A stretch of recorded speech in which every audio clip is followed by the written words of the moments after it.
Another organizer that killed me because I never told him, but we're gonna have George Leon. Good afternoon, everybody.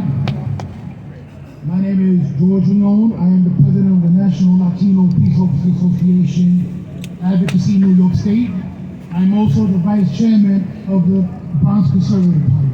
But like the chairman, Pat McManus, said, we're not here for political reasons. We're here for one reason. We're here to advocate against the surge of violence that's going on.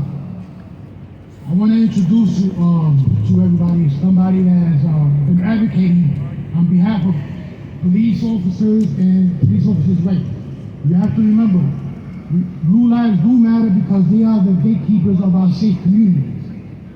So I am going to present Joseph Imperatrice, chairman of Blue Lives Matter of New York. Hell of a day for a press conference, huh? Out here. Listen, a few years back with the George Floyd incident, I think it was the first time ever that police officers in the community came together and said that was wrong, we need justice. Well, now it's time that we need justice for our police officers, not just in New York City, but all across the nation. See, it's not a district attorney's job to go out there and turn the laws into the way he or she sees fit. They're written. They do it unequivocally. Look, I can't speak with the cold. They read it as is. You can't go out there and change it the way that you want. You get the facts, you put it in front of a jury, and you prosecute. What we need is a mandatory minimum sentence for police people going out there with illegal firearms. The first charge, 3 years. Deter them. The second time, 7 or 10 years. The third time, lock away the key. We had a 22-year-old and a 27-year-old police officer shot and killed in the line of duty protecting their communities. Where's the outrage? Where are the people in the streets? This is what needs to change. We need to go back to reality. When have the criminals become the victims? And when have the victims been thrown to the side? They are the responsibility of us to make sure that we can go back and make sure that their tomorrow is better than today. And if we keep on electing people that get into office and don't care about our public safety, where are we going? This isn't a Democrat or Republican issue. This is a New York issue. Everyone up here comes from different backgrounds, but we have to unite. We have to realize that it's all about our public safety.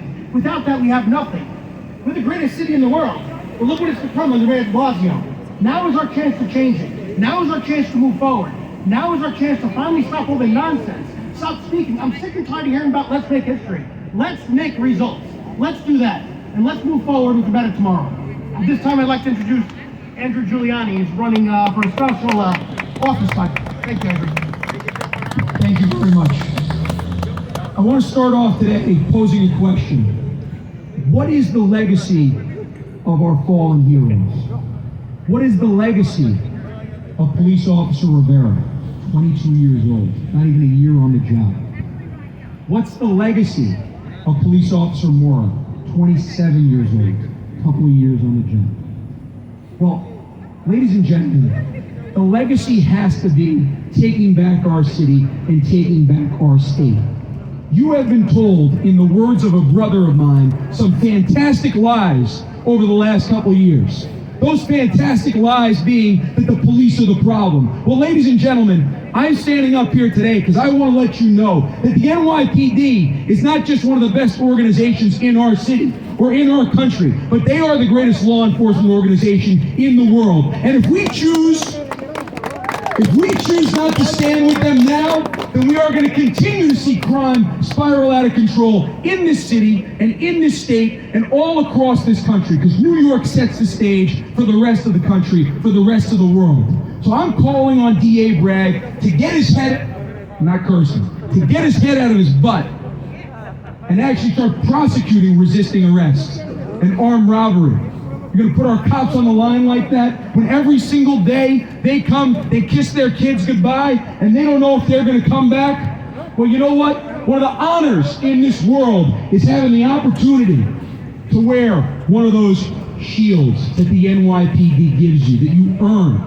And it is our duty to make sure that we stand with them. It is our duty to make sure that we take a look at bail reform, and we don't tweak a bail reform. I don't want to hear about tweaking bail reform. We throw that document in the garbage, because that, ladies and gentlemen, is one of the worst laws in New York State history. Enough with that.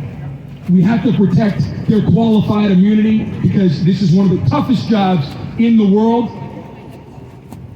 So, when we think about their legacy, when you think about these young men that just started living their lives, we need to do better for them.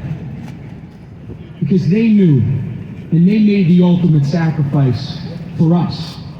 They believed that New York City was the greatest place in the world. Think about this. Think about when they applied to become a police officer.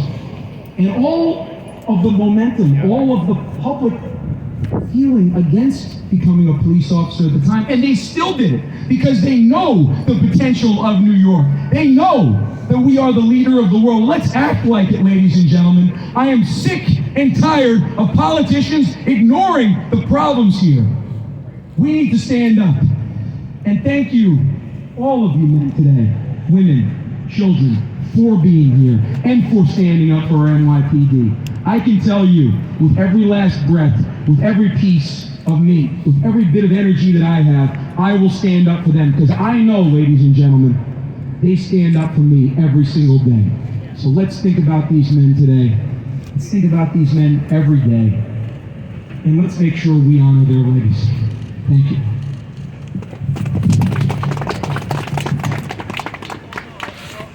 Thank you, Andrew.